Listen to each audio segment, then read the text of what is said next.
It's about 12:30 on June the 18th, 2019, and as you can see, like a lot of the UK, I'm suffering with too much water. Sorry UK, I hear tell you getting floods and pouring rain and what else have you. Across here, it's just another normal summer, well, spring day.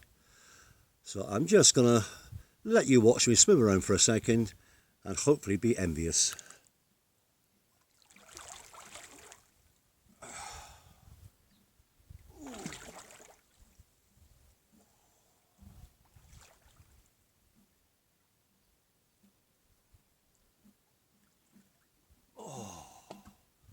Just gonna dunk my head under the water to cool it down. My baldness, or what I call my solar panel, does tend to get hot.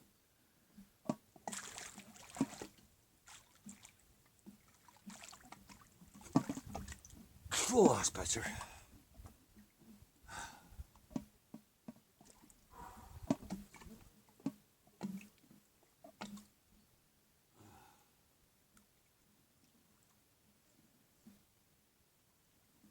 The water temperature at the moment is 25 degrees.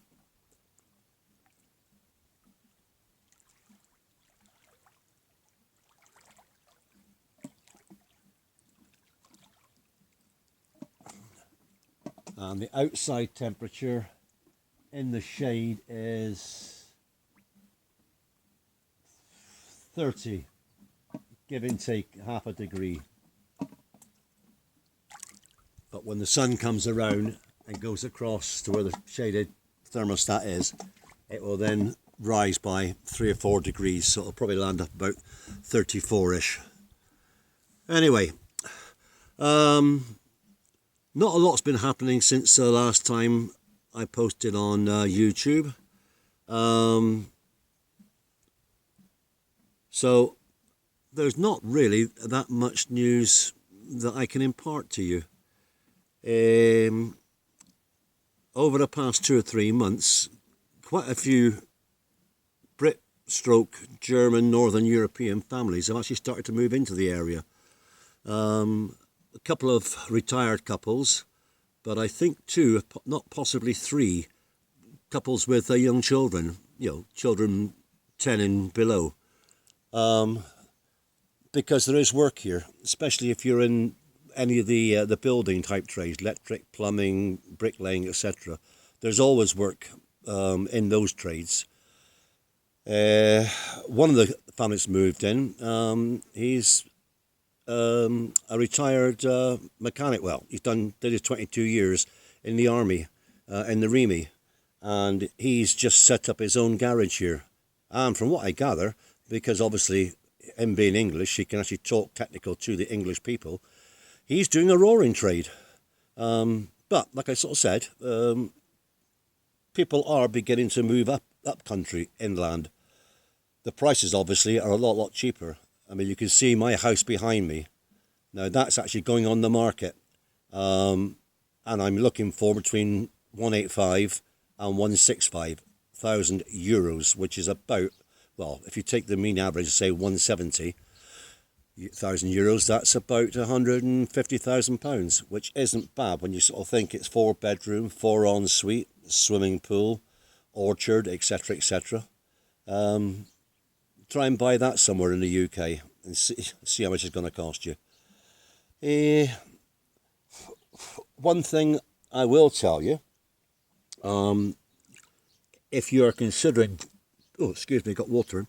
If you are considering buying a house across here and living across here, you will need things like a residencia, NIE, which is an ID card.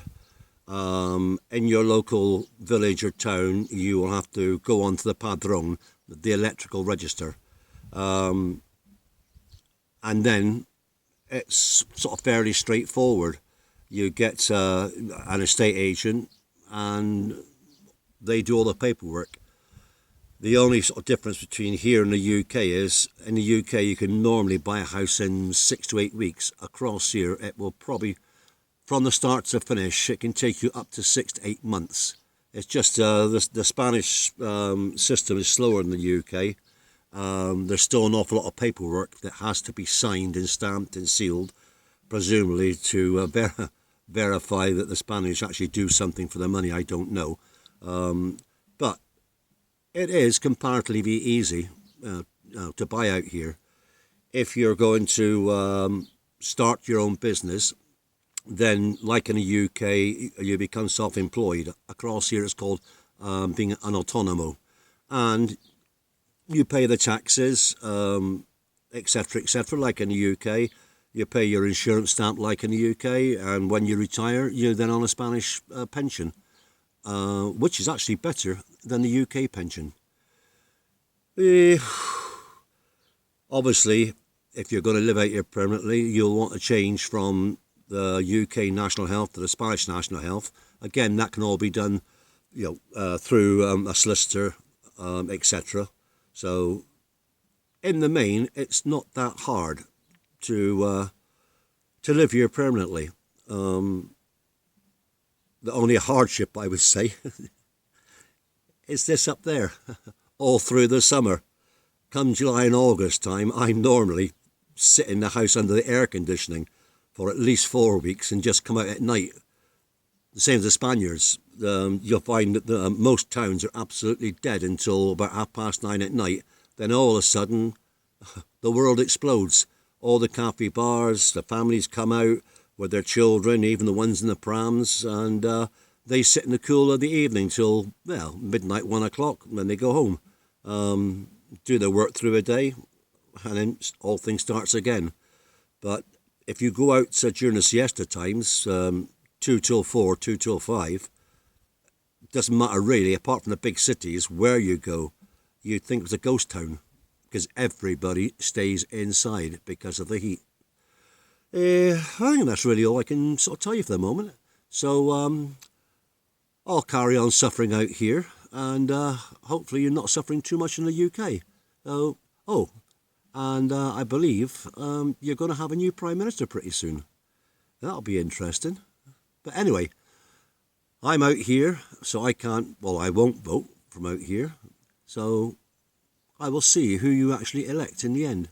And until then, bye for now.